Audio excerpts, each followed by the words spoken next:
Nganyang araw mga kailog ay mamamandaw tayo ng bubo. Ang target nating hulihin ay alimasag at saka mainggit. Pagkatapos ay ibebenta natin ito. Have a nice day and enjoy watching mga kailog.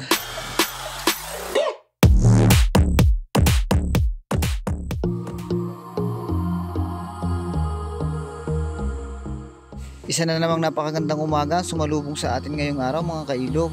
At kitang kita nyo naman sa mga nagbiberdihang puno na nakapalibot sa kabuuan ng ilog na ito. At ngayon ngang araw ay mamamandaw tayo ng ikinanakong bubo kagabi. At ito nga ay pangatlong pandaw ko na mga kailog dahil pinandaw ko na ito kagabi ng 2 beses. Hindi ko na lang nakuha na ng video. At kung mapapansin nyo nga yung buti ng soft drinks na yan na walang laman, ay nagsisibing palatandaan ng ating mga ikinanak. At sayang nga lang hindi ko nakuha na ng video yung mga kaganapan kagabi. At ito na nga yung unang piraso ng ating bubo. Nakahuli ito ng isang mainggit. Pandagdag na rin yan sa mga nauna nating huli. At okay na rin yan. Ika nga hindi man makukumpleto yung 1 kilo kung wala yung 1 piraso. At gusto ko lang samantalahin mga kailog ang pagkakataon para shoutout yung mga tao na ganitong klase ang hanap buhay. At sa lahat ng mga mangingisda, mabuhay po kayo at saludo po ako sa inyo. Dahil ang ganitong klaseng hanap buhay ay hindi biro. Naglalaan talaga ito ng mahabang oras bago ka makahuli para ibenta at para merong maipakain sa pamilya. Tapos i-discriminate ka pa ng mga tao na hindi alam kung ano yung naging proseso bago ito nahuli. Isang pagpupugay at saludo po ang hatid sa inyo ni Kailog. Nawa ay malampasan nyo ang anumang hamon ng buhay. Dahil ang mga magigiting po talaga natin ng mga isda ay meron talagang mga araw na wala silang mahuli at sasamahan pa ito ng masamang panahon kaya hindi sila makalabas. Kaya nagiging resulta ay kapos talaga sila sa pantustos sa kanilang pamilya. Pero wag po kayong mag-alala, kailangan lang po nating samahan ng panalangin at minsan ay kailangan nating maniwala at magtiwala na ang bawat katapusan ay may bagong simula.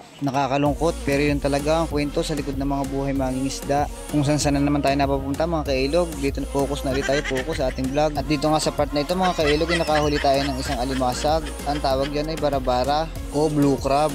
Dito sa ilog namin mga kailog ay marami ding nahuhuling ganyan, lalo na sa mga lambat na pasadya na ganyan talaga ang hinuhuli. At sa part na ito nga guys ay tapos na tayo sa pamamandaw at ito na yung ating mga nahuli kasama yung mga napandaw natin kagabi. Meron tayong isang nahuli na alimasag, mga mainggit at saka mga saga.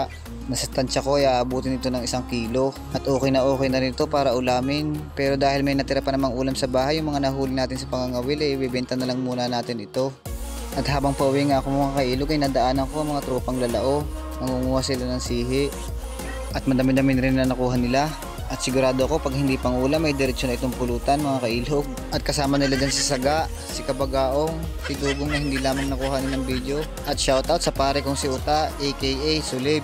Dahil napakahilig talaga niya sa sulib mga kailog. At sa part nga ito mga kailog ay lalako na natin yung ating mga nahuli na alimasag at mainggit. At sabi ko nga dito ay medyo ako'y nahihiya pero wala na akong magawa dahil wala naman tayong pera. Walang pera. Swerte ang bibili na rin dahil mapapanood sa TV5 tsaka sa GMA. Shoutout po kay Jason Pitoriano at siya nakabili ng ating mga alimasag. Maraming salamat po sa panonood. Have a nice day and God bless you all.